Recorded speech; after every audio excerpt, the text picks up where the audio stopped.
काय काय झालं? तू नख का खातेस? नाही मी ते माझ्या नखात काहीतरी अडकलेलं म्हणून.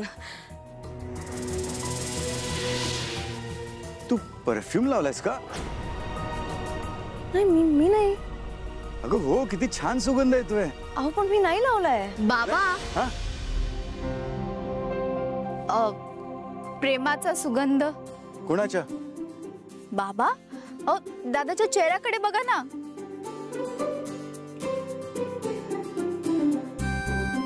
त्याचा चेहरा सगळं सांगतोय. अगं अनन्या, जे सांगायचे ते क्लिअरली सांग ना, असं कोड्यात काय बोलतेस?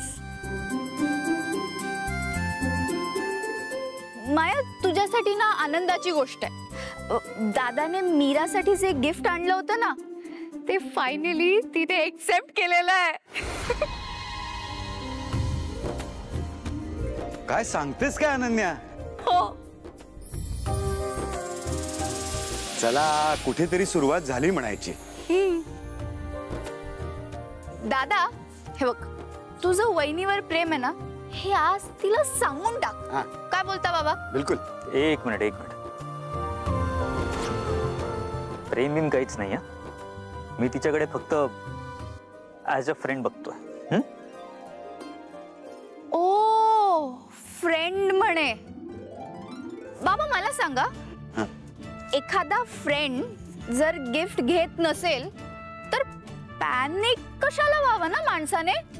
चे अनन्या, हा, मी पॅनिक तर झालोच नव्हतो. ठीक आहे. येस, तिने माझं जेव्हा गिफ्ट एक्सेप्ट केलं नाही तेव्हा मला जरा वाईट वाटलं, पण ते साहजिक आहे ना. वाईट वाटलं? हे बघा, मीरा रुसली, रागावली तर एक व्यक्ती म्हणून मला ते वाईट वाटतं. ठीक आहे, तेवढंच आहे. त्या पलीकडे काहीच नाही. आणि प्रेम तर नाहीच नाही.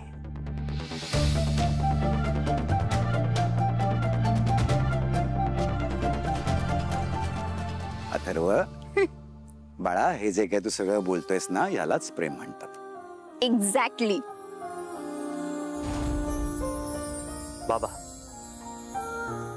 माझ्या मनात माझ्या अंबिकाबद्दलच्या फिलिंग्स होत्या ना, ते खरं प्रेम आहे. मीरासोबत माझी फक्त मैत्री आहे. आमच्यात तसं काही कधीच घडणार नाहीये.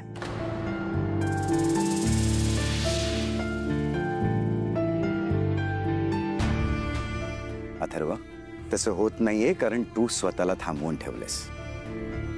तू खरं तर मीराच्या प्रेमात आहेस, पण तुला ते मान्य करायचं नाहीये.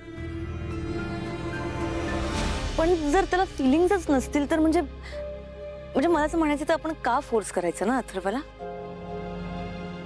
माया, आम्ही फोर्स नाही करत आहोत. आणि दादा, मी सांगते ते सिम्पटम्स तुझ्या दिसायला लागले की समजून जायचं की तू प्रेमात पडलायस. अच्छा, म्हणजे प्रेमाचे सिम्पटम्स असतात? हो मग. दादा, जेव्हा माणूस प्रेमात पडतो ना, तेव्हा ना त्याला पूर्ण जग असं वेगळंच वाटू लागतं. त्या आवडत्या व्यक्तीचा फोन नंबर ना आपोआप पाठ होतो. त्या व्यक्तीला जे जे आवडतं ना ते आपल्याला पण आवडू लागतं. आकाशातून गुलाबाच्या पाकळ्यांचा पाऊस पडतोय असं वाटू लागतं. असं गार वारा सुटला ना की असं छान फील होतं. आणि हो, ती व्यक्ती जर संकटात आहे हे कळलं ना तर युजुअली असं सेफ ड्राईव्ह करणारा माणूस सुद्धा 150च्या स्पीडने ड्राईव्ह करतो.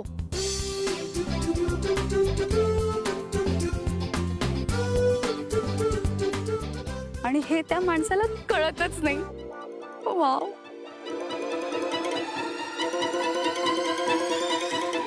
हे सगळं तुला काय माहिती अनन्या? नाही असू दे. आणि अशा वेळी त्या 150च्या स्पीडनी जाणारी गाडी जर का अचानक बंद पडली वाटेत, तर तो माणूस समोर दिसेल त्या वाहनाने, म्हणजे समजा अगदी घोडा सुद्धा, तो घोड्यावर स्वार होऊन त्या व्यक्तीला संकटातून वाचवण्यासाठी धावत सुटतो, एखाद्या राजपुत्रासारखा.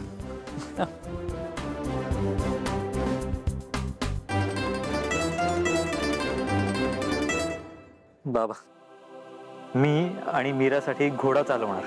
हो. हा, in that case both of you are wrong. कारण की जर असं असेल ना तर मी तिच्या प्रेमात नाही आणि कधी पडणारही नाही.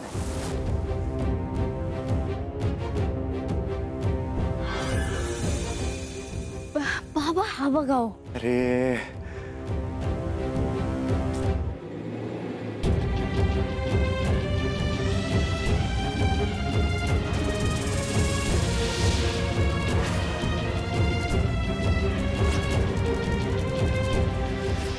मीरा,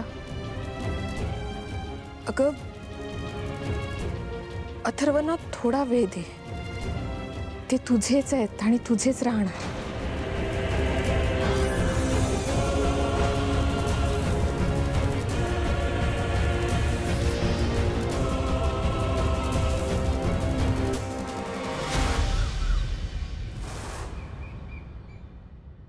मीरा, मीरा ऐक ना, तू असा लगेच माघार घेऊ नकोस ना.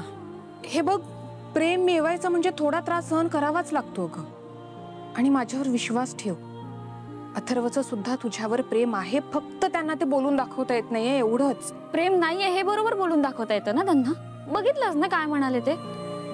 अगं ती अनन्या, ती असं सगळ्यांसमोर बोलायला भाग पाडते त्यांना.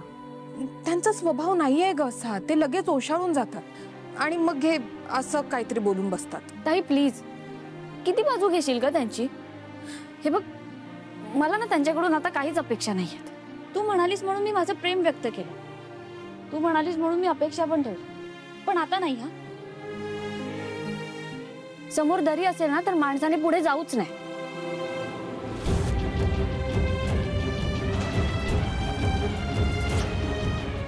मीरा,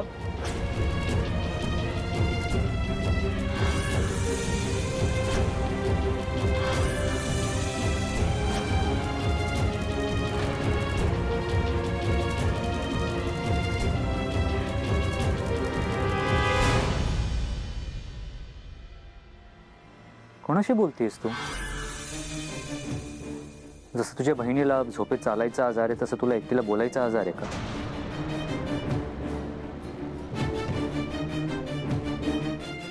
मी ते असंच.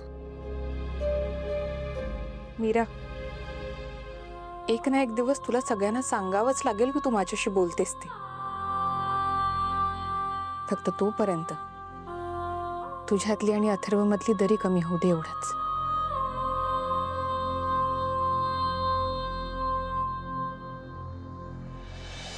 नंतर एक पोरगी आली, एकदम धीट.